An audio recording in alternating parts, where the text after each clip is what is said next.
Fala pessoal, muito boa tarde para quem está no Brasil, boa noite para quem está na Europa, bom dia para alguns dos Estados Unidos.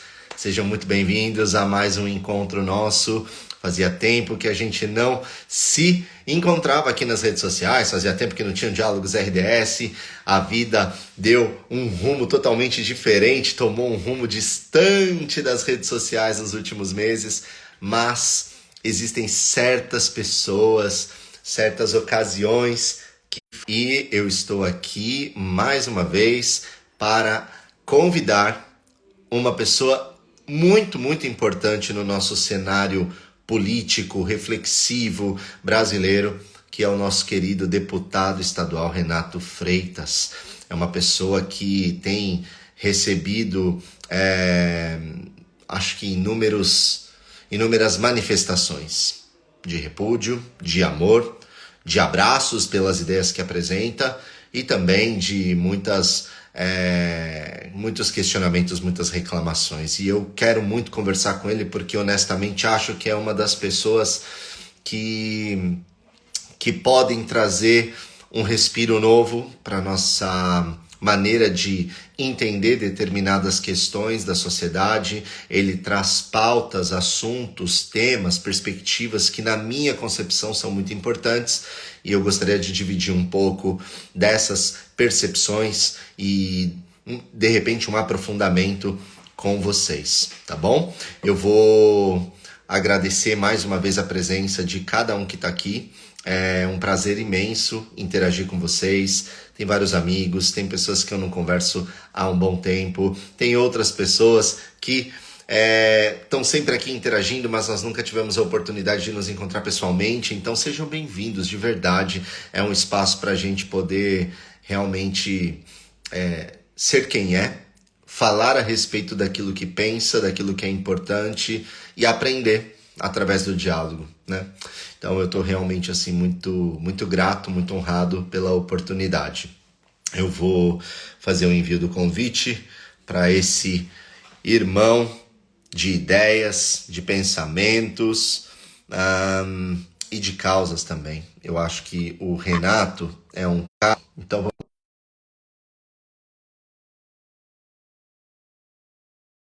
Júlio Lancelotti.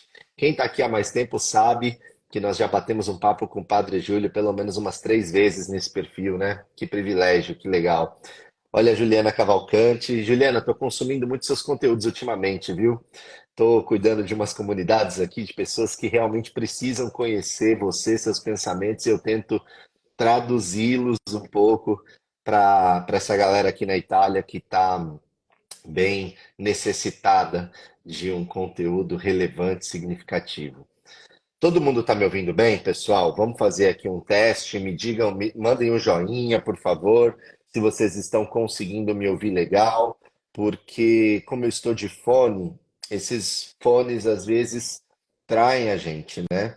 A gente pensa que está todo mundo ouvindo legal, mas às vezes é possível que o áudio não esteja tão bom ou esteja muito baixo. Então, se vocês estão me ouvindo bem, manda um joinha, me dá um toque aí a respeito daquilo que vocês estão ouvindo, beleza? Ok, o Kleber aqui mandou um ok, a Dani também, Diana também, o Denis falou que tá de boa, manda ver, beleza, tamo junto. Ok, Renato também, valeu, Renato. Legal, então o áudio tá bom. Vamos fazer o convite aqui pro nosso convidado, Renato Freitas. Tem o Renato Sampaio aqui online também, hein? Uma boa pedida para a gente bater um papo daqui a alguns tempos, daqui a alguns dias. Renato faz um trabalho sensacional, produzindo cursos, alavancando pessoas que querem começar um negócio online. É uma pessoa extremamente talentosa. Foi ele que me ajudou a fazer o meu curso sobre teologias decoloniais, teologias subalternas, e na minha perspectiva foi assim um sucesso, foi muito legal. Ele produzia os vídeos, ele me ajudou a conhecer a plataforma, ele fez assim do início ao fim, todos os passos para que eu pudesse realmente tirar do papel o sonho e dar vida para ele, né? Então, realmente recomendo. Sigam Renato Sampaio, porque tem muita coisa boa aí para oferecer. Olha só, a Cris Menezes, Justiça e Paz está online, diretamente daqui da Itália. Tá passando uma temporada aqui com a gente. Que pena que eu ainda não consegui te ver, minha amiga. Poxa vida, agora que nós estamos mais próximos, né? Não consegui te ver, mas pelo menos você está aqui, que legal. E olha só, ela é uma ilustríssima juíza. E a gente vai falar muito a respeito de questões relacionadas a leis, as perspectivas do Renato, que também é formado em direito, é um especialista num tema muito importante chamado Sociologia da Violência. Eu quero aprender mais com ele a respeito disso, quero conhecer mais um pouco das perspectivas dele. Estou tentando convidar o Renato. Eu não sei se ele já chegou, eu ainda não vi a foto dele por aqui. Tomara que dê certo. Tomara que dê certo. Tá tentando acessar, receber a informação. Vamos lá. Vamos chamar mais uma vez aqui nosso querido deputado Renato Freitas, um de nós. Renato Freitas, um de nós. Tomara que dê certo. Vamos lá, vamos tentar. Todo mundo aí mandando likezinho, convida os amigos, convida as amigas, convida os seguidores. Me ajudem a fazer com que essa live chegue para mais gente, porque mais e mais pessoas precisariam ouvir pontos de vista distintos ou se embasarem melhor, conhecer melhor a história daqueles que estão nos representando no poder público. Então seria muito legal se nós conseguíssemos fazer chegar para mais gente essa live, esse bate-papo aqui. Vamos lá? Vamos tentar? Ok, ok, ok, ok, ok.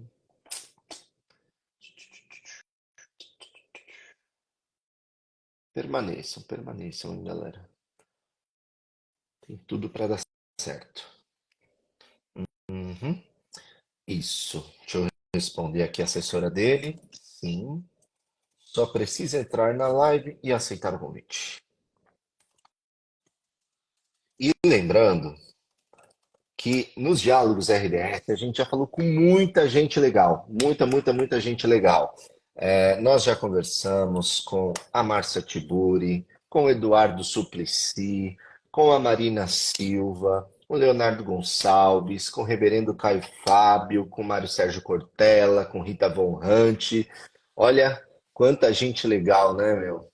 O Diálogos RDS mudou minha vida, viu? Vou falar para vocês, porque eu tive assim uma abertura mental, intelectual tão forte, tão profunda, tantos diálogos incríveis, né? Que foi assim maravilhoso. E o Renato já entrou, está online. Vamos convidá-lo. Tomara que dê certo, que ele consiga se conectar e a gente tenha bons momentos juntos aqui dialogando. Vamos lá? Será que deu? Oh, deu certo. E Salve, aí, salve, Renato? Alan. Salve, irmão. Como é que Firmeza? você tá? Bom dia para nós. Tudo Bom ótimo, tudo dia para nós certo. e quase boa noite aqui para mim, irmão. Estamos É, aqui aqui, aqui já é boa tarde, aqui é 2h10. Pois é, já almoçou, Renato? Tudo certo aí? Ah, não almocei, mas tá tranquilo, tá tranquilo. Eu tive Você tem alguns uma agenda, compromissos, mano. é Você tem uma verdade. agenda difícil de conseguir conciliar. Obrigado por você ter aceitado, cara. Estou muito feliz de poder trocar É, essa ideia com você. eu que tô feliz, faz horas que eu tô ansioso aí para participar dessa troca de ideia contigo aí, e o destino quis que fosse nesse momento, então eu tô feliz. Exato. É interessante, né, mano? Porque você veio uma época para a Itália, eu já estava aqui estudando e a gente quase que conseguiu se encontrar, mas não rolou, né? Você veio para um evento que ia ser realizado, organizado com a presença do Papa, se eu não me engano. Era mais ou menos isso, irmão? Verdade, verdade. Eu fui para o encontro Economia de Francisco. E nesse encontro aí, nós, no último dia do encontro, né, tivemos ali a honra, né, de receber o Papa no local, ouvi-lo e presenciar, né, essa manifestação de entendimento e uma manifestação revolucionária para mim, pelo menos em relação a tudo que se tinha visto da Igreja Católica nos nossos círculos de proximidade, de convivência, nos bairros, né? Uhum. A igreja, o protestantismo, né, ganhou muita força no Brasil, sobretudo nas periferias. Então Exato. essa visão que nós tínhamos era da Igreja Católica um pouco mais Uhum. encastelada, né, mais elitizada, nos locais mais nobres da cidade. E hoje nós tivemos a oportunidade, né, temos a oportunidade de ser contemporâneos de um Papa que vem das periferias do mundo, né, da Argentina. Exato. Cara, que legal.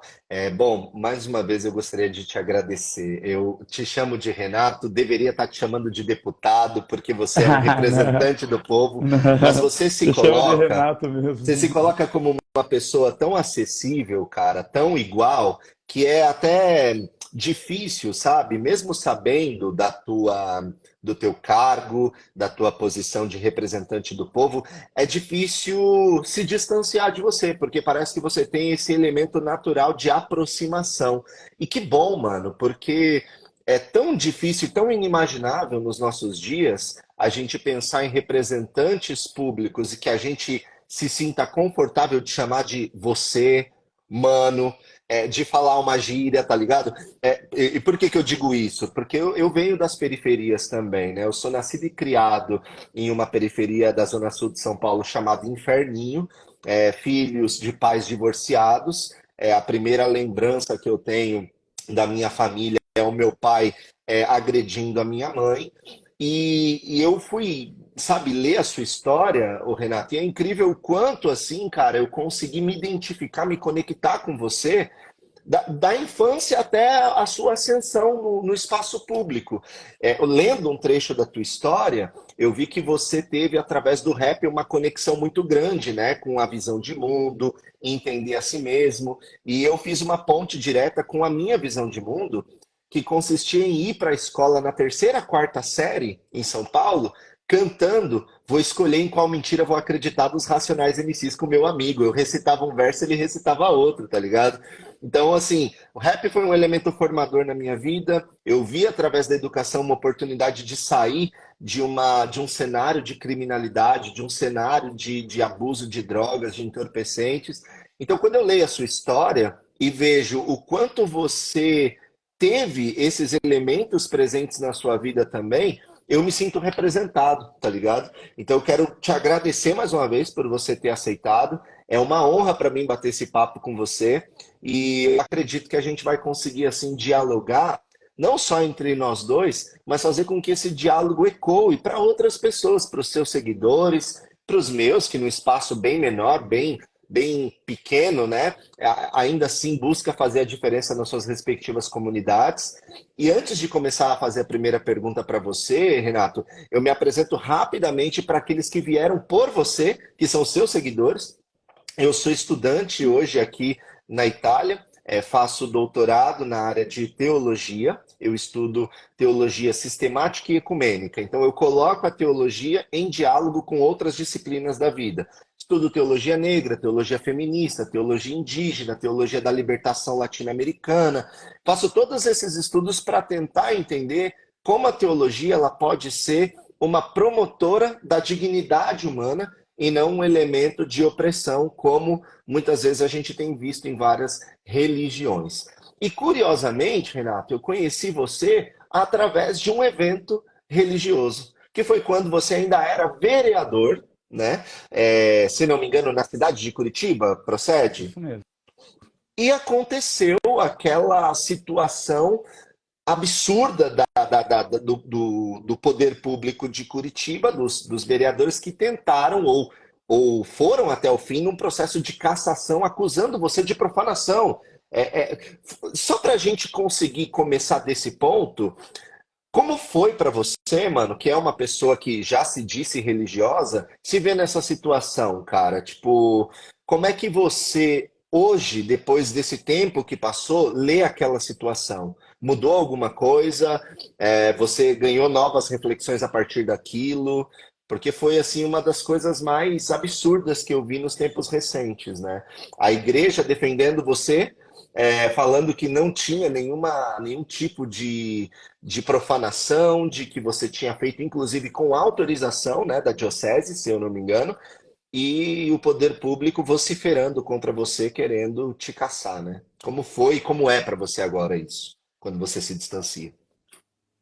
Olha, foi uma experiência inacreditável, porque eu, embora tenha o meu entendimento, a minha convicção e a minha fé religiosa, cristã, eu não sou alguém que participou de catequese, alguém que frequentou as igrejas.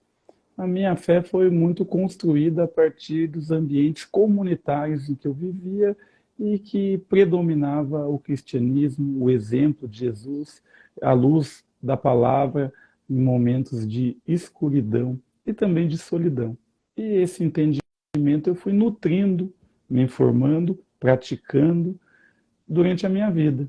E me deparei com essa situação da igreja, em que eu fui lutar pela vida, denunciando uma política de morte que ceifou, desperdiçou a vida do Moise Kabagambe, a vida do Durval Teófilo, também no Rio de Janeiro, e a vida do Quintino Correia, homem africano de Guiné-Bissau, aqui em Curitiba, que inclusive esteve nessa manifestação e que também adentrou a igreja, porque ele estava baleado, não podia falar, porque estava debilitado por conta dos tiros que tomou de um grupo nazista aqui em Curitiba, mas estava presente e o seu primo falava por ele e tal.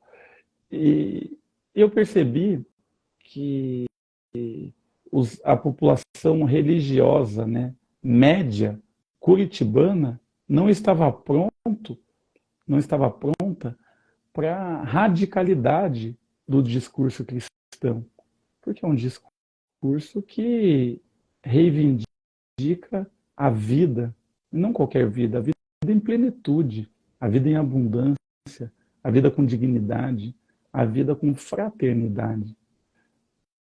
Exemplo, o homem de Samaria, de um local que ninguém gostava, de cultos pagões, tido como um local de insensatos e, portanto, discriminado pelos judeus, e foi, na parábola de Jesus, ele o exemplo de quem fez do outro um próximo, de quem se comportou como próximo do outro. E os próprios religiosos que passaram pelo local, com a mente em Deus, o Deus que eles criaram de última hora, não conseguiam enxergar a vida humana que pedia socorro à sua frente. E acredito que foi mais ou menos esse o sentido daquelas ações, porque nós lutamos pela vida, adentramos uma igreja aberta, com a permissão do próprio padre, né, que estava no local. A igreja estava vazia, não tinha nenhum culto sendo realizado. Nós entramos e fizemos uma espécie de homilia.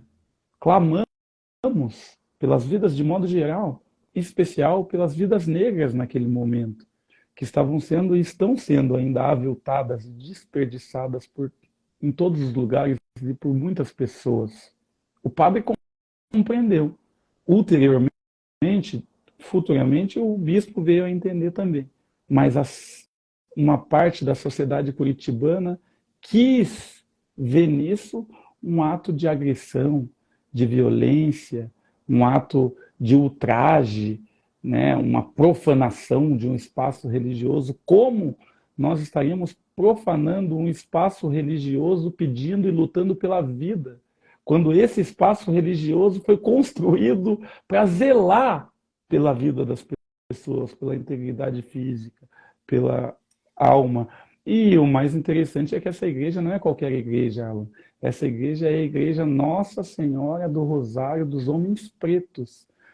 Uma igreja que se construiu sobre os escombros da cegueira do cristianismo europeu branco, eurocêntrico, cego, que não via no homem e na mulher, no povo preto, seres humanos, detentores de uma alma, de um espírito, de um livre-arbítrio.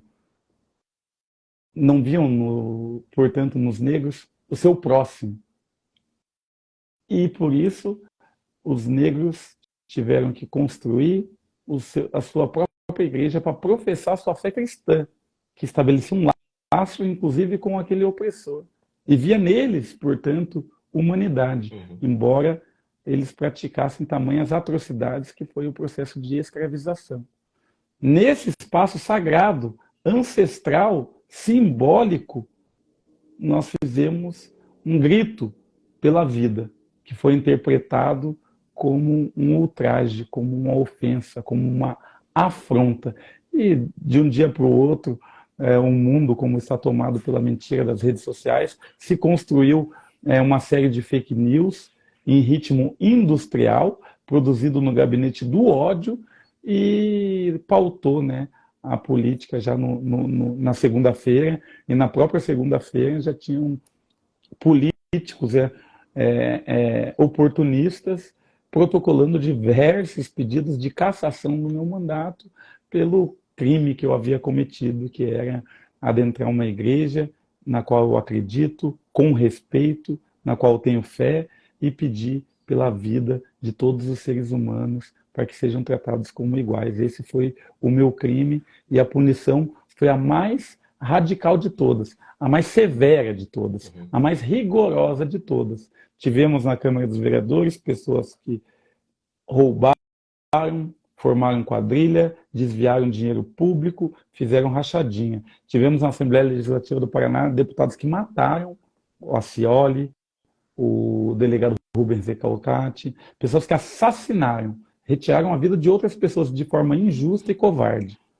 Tivemos parlamentares aqui no Paraná das piores estirpes, dos piores tipos, dos piores exemplares. Nenhum deles foi cassado. Eu, por lutar pela vida, fui cassado. E depois fui convidado para o encontro, né? Economia de Francisco. E no encontro, olha que coincidência, e eu não acredito muito em coincidências, né? Coincidência é quase um milagre, né? No último dia do encontro Economia de Francisco, eram 3 dias. No último dia, acordei de manhã um pouco atrasado, porque era nesse dia que o Papa ia estar lá, né? Falei, caramba, acordei um pouco atrasado, já estava aquela movimentação, porque como era o dia do Papa, tinha que acordar mais cedo. Os ônibus do lugar que a gente saía, todos estavam indo, tinha que reservar os lugares, então tinha todo um procedimento, né? Inclusive de segurança, né? Uhum. E, nossa, acordei todo torto, falei, caramba, daí o cara do meu lado não me acordou, ele era um gringo, É. e ele não estava tanto, né? Então ele não me acordou nem nada, eu falei, caramba! E daí eu olhei no meu celular, assim, e o celular bugado, tá ligado? Nossa, mal conseguia Aham. ver a hora. Falei, meu Deus, o que aconteceu no celular? Daí eu desliguei, reiniciei ele. Aham. Reiniciei ele de novo, um monte de mensagem. Falei, caramba, abri. Parabéns, Renato, que legal, deu certo. Notícias, mandando. O ministro Barroso decide pela recondução do Renato Freitas a vereador de Curitiba e o torna elegível naquele pleito eleitoral que estava em Caramba, foi no andamento. último dia seu ali aqui na Itália? Foi no último Caraca! dia meu na Itália, e daí eu falei, caramba, mano! Nossa, imagina a felicidade que eu fui ver o Papa. Ô, mano, Nossa, mas assim, eu nem. é um negócio muito louco, porque você era vereador, foi cassado, e pouquíssimo tempo depois você já era deputado, mano. Então, tipo, claro que eu não ousaria usar a frase "há males que vem para o bem", porque você não deveria ter passado por nada que você passou. Mas é incrível, mano, como essa indústria do ódio e essa indústria da mentira, mesmo se esforçando muito, não consegue prevalecer contra quem é de verdade, né, mano? Porque, Exato, cara, você assim, exato. É naquele impossível, momento, Breno. mano, quando você era vereador, você já tava assim se planejando para, não, quero ir para uma outra parada, quero ser deputado. Sua cabeça tava nisso? Você já tinha planos, Não, projetos ou não? não tinha. Eles construíram os meus. Eu, na verdade, eu fui vereador por acidente, né? Verdade seja dita.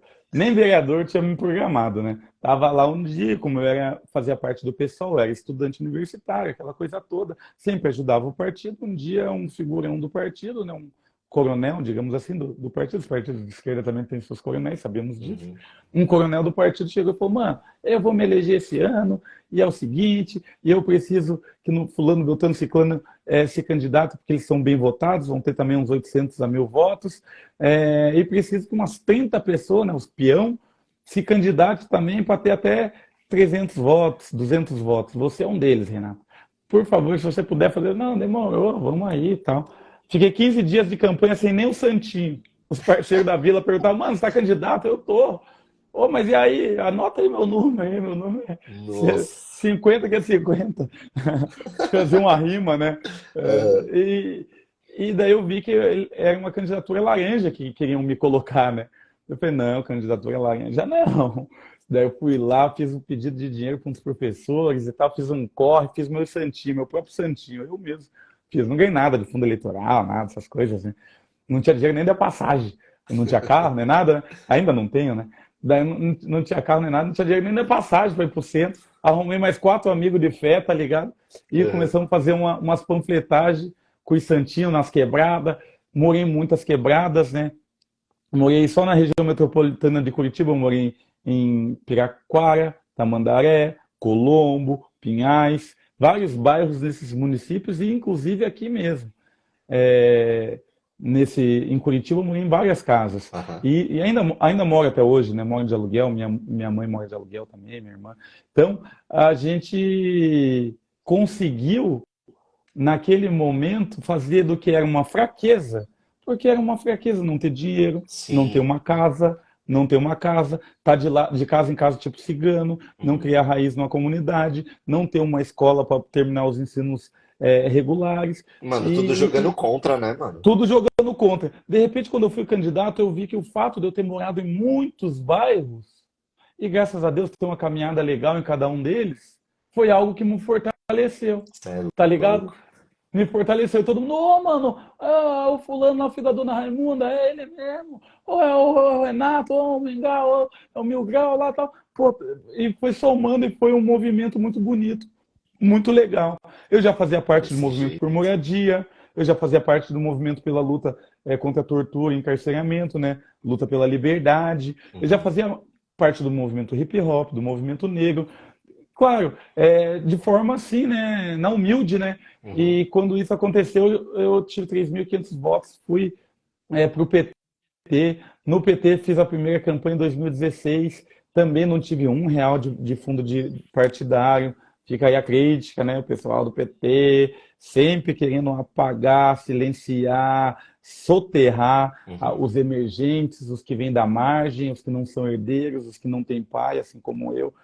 Né? Uhum. Pai todo mundo tem, né? Mas eu não tive conhecimento nem convívio do meu, né? Uhum. Então, essas coisas todas foram algo que me marcaram, me fizeram me candidatar cada vez mais, confiar, né? E sobretudo na necessidade da candidatura. E em 2020 me candidatei para vereador, fui eleito, daí rolou esse processo.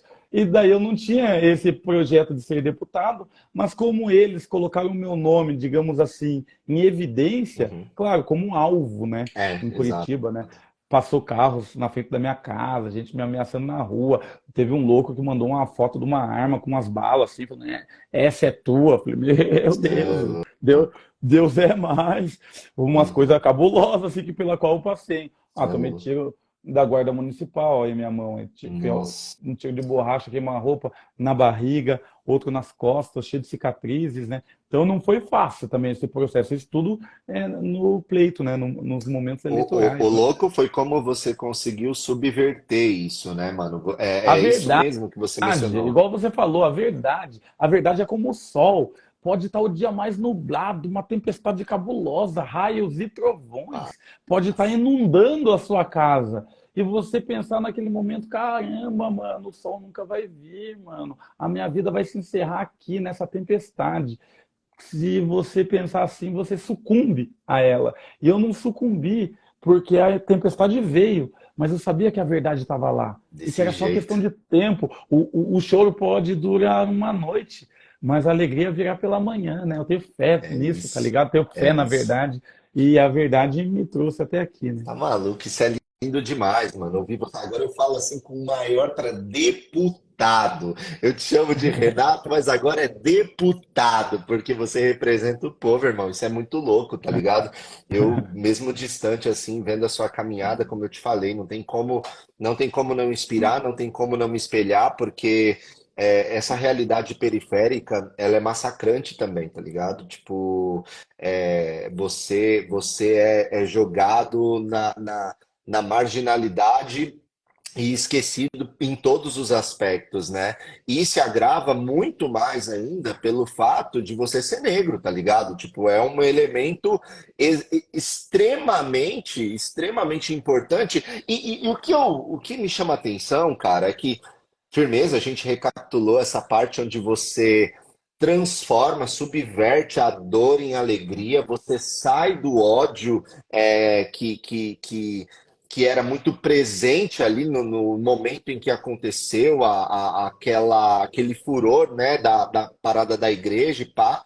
Você é caçado, você reverte isso, você vira deputado e, mano, parece que agora você está sendo acusado de racismo. É isso mesmo, mano? O que que rolou? Porque, de novo, mais uma vez, é uma nova. Cara, eu não sei se os caras estão acertando na estratégia, Renato, porque, olha, você saiu de vereador para deputado e com uma acusação tão estúpida, mano, como essa, é capaz de deputado você daqui a pouco virar senador, senador virar presidente, porque eles estão ajudando, eles estão fazendo campanha, mano. O que de fato rolou nessa parada de racismo? Você pode abrir um pouco pra gente falar a respeito disso, mano? Claro, com certeza. Recentemente, nós fizemos um evento na Universidade Federal do Paraná. Nós não, eu fui convidado apenas, mas participei desse evento, que era um evento pela vida.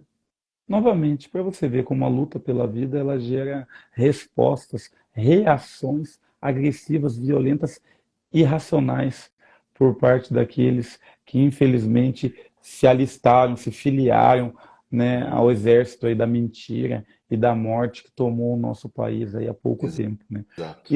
E lá eu fui convidado por familiares que tiveram os seus filhos assassinados injustamente pelas forças de segurança pública. E nós estávamos discutindo sobre a urgência das câmeras corporais Uhum, e também da desmilitarização da sociedade, da mídia, do senso comum, das igrejas, muitas delas militarizadas, infelizmente hoje em dia as igrejas das arminhas, né, uhum, que convivem, né, com o belicismo, com a exato. guerra, né, da sociedade, mas principalmente da polícia.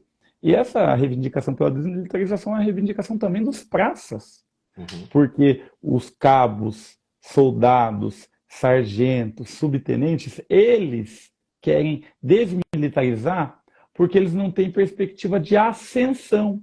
Você é praça, você vai morrer praça, ou você vai morrer numa possibilidade muito limitada de carreira. Enquanto aquele que entra como oficial, aquele tem todos os privilégios da carreira, e isso também faz com que haja abusos, que haja uma naturalização das diferenças, uhum. uma espécie de sociedade estamental. Uns são para servir, outros para serem servidos. E isso também possibilita essas prisões arbitrárias com base na falta de disciplina. Então, enfim, resumindo, a própria polícia é a favor da desmilitarização. Só que daí eles conseguiram novamente, a partir das fake news, dizer, não, o pessoal lá estava falando que pelo fim da polícia, e que o policial é vagabundo, e que são todos assassinos, sabe aquela coisa, aquele Uhum, rebaixamento do uhum, discurso? E daí começaram a me atacar numa mídia aqui, na Rede Band, na Rede Massa e na Bandeirantes. Começaram a me uhum, atacar, falar, Renato Freitas fazia parte desse evento, é contra a polícia, é a favor do bandido, aquela uhum, coisa. E eu fui convidado, de última hora, me convidaram meio-dia e pouco, a estar 1h20 nos estúdios deles para eu poder me defender, também falar.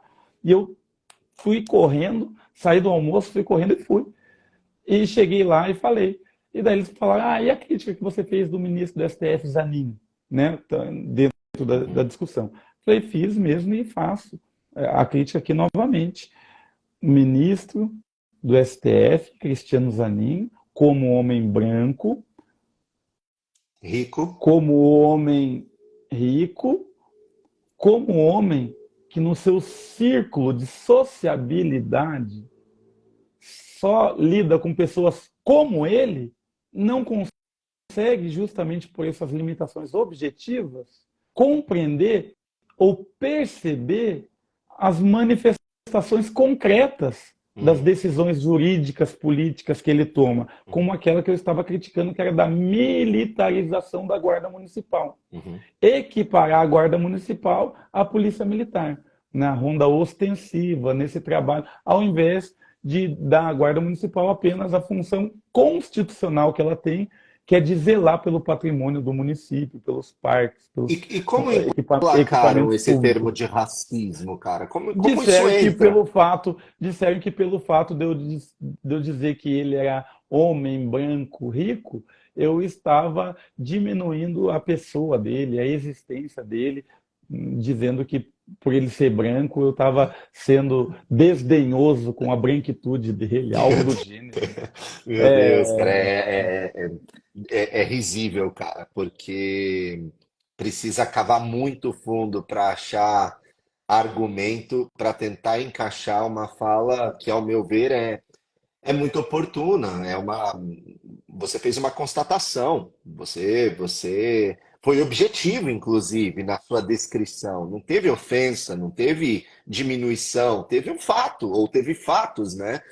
Agora, Renato, cara, antes da gente já ir caminhando para o final, porque infelizmente o nosso tempo é pouco, mas eu queria muito realmente abordar esse assunto com você, já que você tocou sabiamente no tópico, que é, ao meu ver, a pauta que você mais tem trabalhado, pelo menos que as grandes mídias ou que as mídias sociais têm dado mais ênfase, não necessariamente que você esteja falando, mas é a desmilitarização da polícia, né? Um assunto muito presente hoje nos seus discursos, muito presente na amplitude que a mídia dá quando transmite você, né? Cara, assim, existe até por parte de pessoas que têm uma visão mais progressista, existem pessoas que dizem assim, não, o problema é que existem policiais maus, assim como existe em qualquer profissão, em qualquer lugar, gente que faz coisa errada, mas a polícia em si não é o problema, né? O problema é o policial mau. Eu ouço muito isso, eu ouço esse tipo de argumento. E eu vou ser muito honesto com você e com quem está assistindo a gente aqui. Gente, inclusive, não só conservadora, gente progressista diz isso também, na tentativa de fazer um meio de campo ou transmitir um raciocínio, entre muitas aspas, mais equilibrados. Mas eu vou falar para você uma coisa, cara. Eu não concordo muito, eu não vejo muito dessa forma.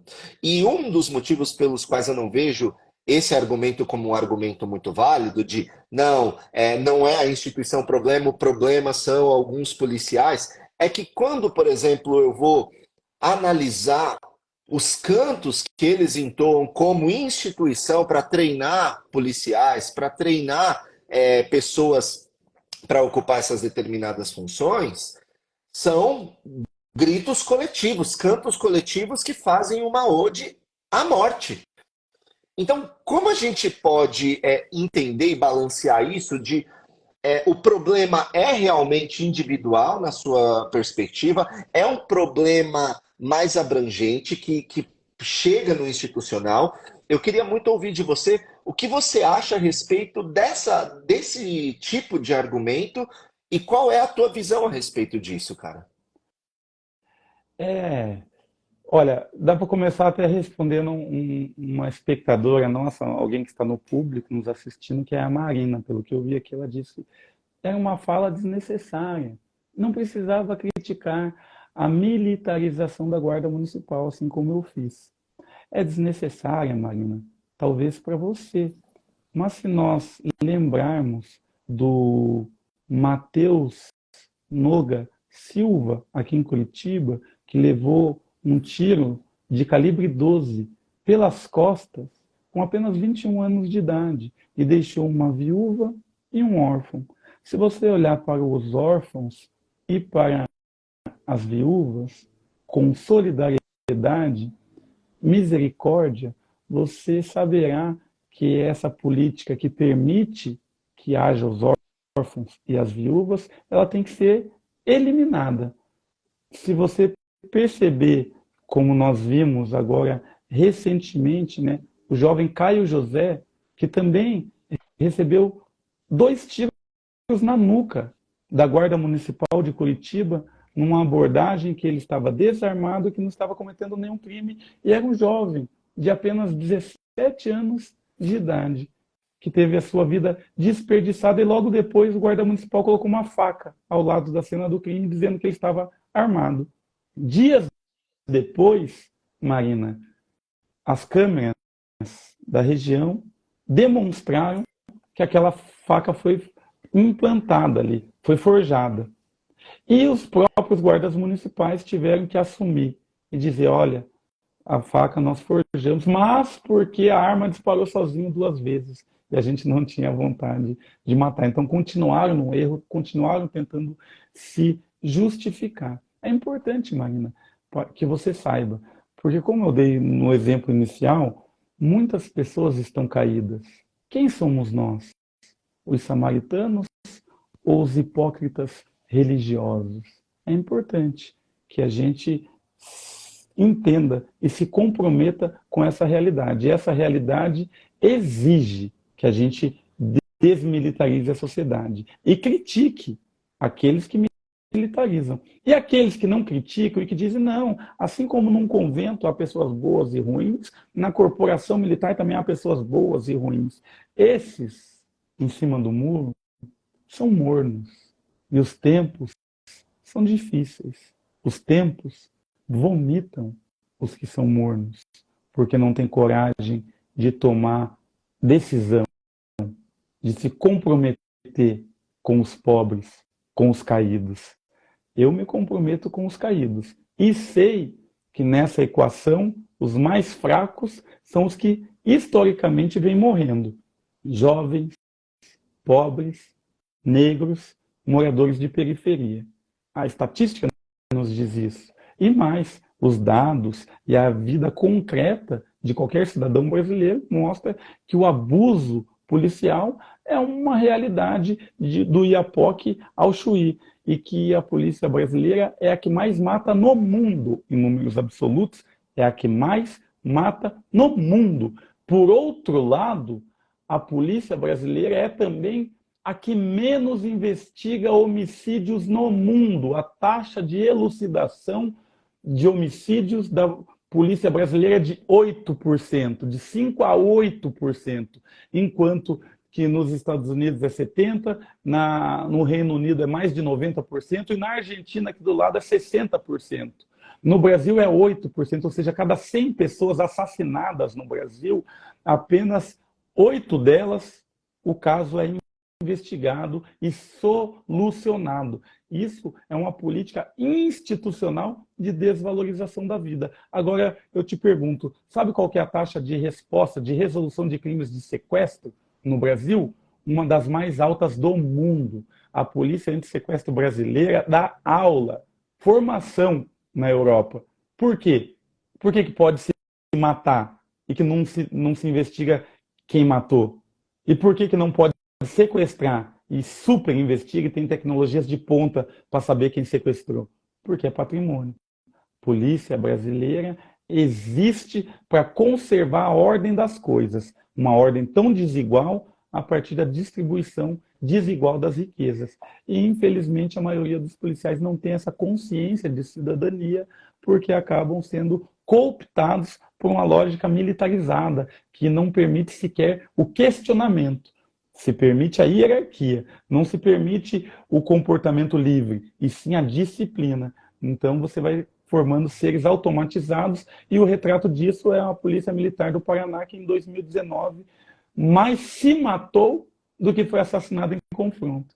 Que em 2020 foi a polícia que mais se matou no Brasil.